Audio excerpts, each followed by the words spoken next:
A second line makes some noise about what protesters call a crackdown on musicians, artists, and live music venues.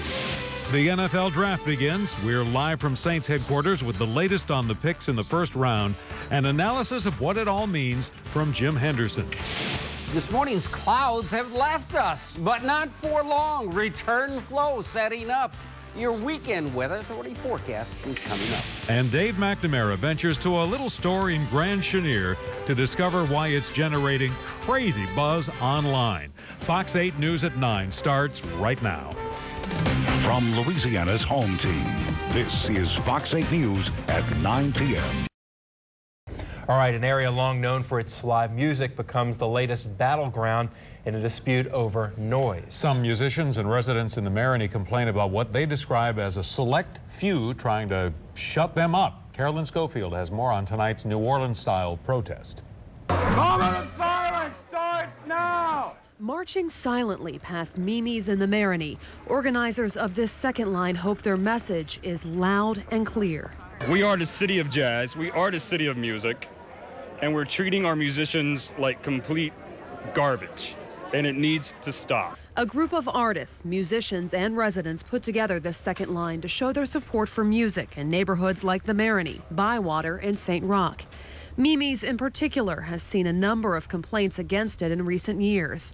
Nick Scramuzza, owner of the Lost Love Lounge down the street, says it's a select few making the most noise. And you have a small fringe element of people who have moved in who want to change things. And they're very vocal, you know, and for some reason, again, moved from somewhere else to project their views onto what this city is and try to change it. 5 homeowners living near Mimi's recently filed a lawsuit against the bar. Lorelei Cropley is one of them. Before I moved in, I checked the ordinances, checked the zoning, no live music, no amped music. The first week I was here, the music starts and it goes loud till 2, 4 in the morning. And so loud that, you know, you can't sleep. I put earplugs in and white noise box, and I can still hear it. Mimi's doesn't have a permit for live or amped music, and city officials say the bar has never started the process to get one. That would require a zoning change, and businesses usually need the support of their neighbors to get the approval of the Planning Commission or City Council.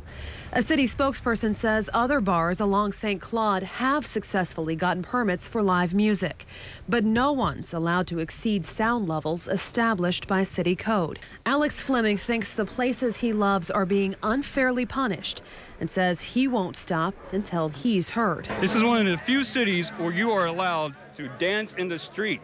Take advantage of it, love it, nourish it, let it grow.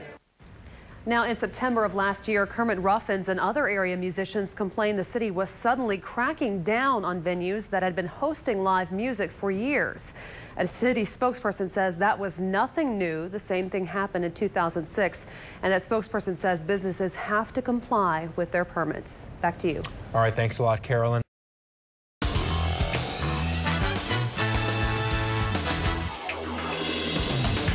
After yesterday's rain, we'll look at the work to make sure the Jazz Fest doesn't have a soggy start. Progress in the legislature for bills that would expand gun rights in the state, including where they can be carried. And the Saints make their first pick in this year's draft. We'll have a live report. Good evening, everyone. I'm Kurt Sprang. Tonight, the city's music debate hits the streets in the Marigny and Bywater. WGNO's Tyler Wing reports on the battle over the volume between musicians, artists, and neighbors. Stop raping and pillaging our culture. This demonstration is about all the people who make New Orleans what it is. Musicians, artists, and everyone in between say they've reached a boiling point. We've all been feeling the pinch from the recent crackdown. This is more than noise. This is our culture. This is our livelihood. We sleep with earplugs every night of the week. Lorelei Cropley says she moved across the street from Mimi's 3 years ago after researching that neighborhood zoning laws prohibit late-night entertainment. They've never had a legal license to have live music or amped music there, yet they were doing it. Mimi's is in a lawsuit right now filed by just 4 people. We had to get a lawyer and go to court and file a lawsuit. Are they violating anything? I don't think they are. This neighborhood is not allowed to have live music. It's banned from this district. Second line demonstrators in front of Mimi's are protesting noise restrictions with a moment of silence. But for the love of God, a lot of people are out of work right now. What we can do is what we're doing right now. We show we want to support live music. This is our culture. Neighbors want quiet. When the DJ's playing, say things like, oh, we heard that there's some complaints about the music. Let's blow those neighbors out of their house. These second liners want more artistic freedom. This fight must be taken to City Hall. Entertainment, that's what people come here for. Neither side is backing down. You can try to stop this. It's not going to happen. We have a right to live our lives and to be able to sleep and get to work on time and to get our kids to school on time. And we've been denied that for illegal operation.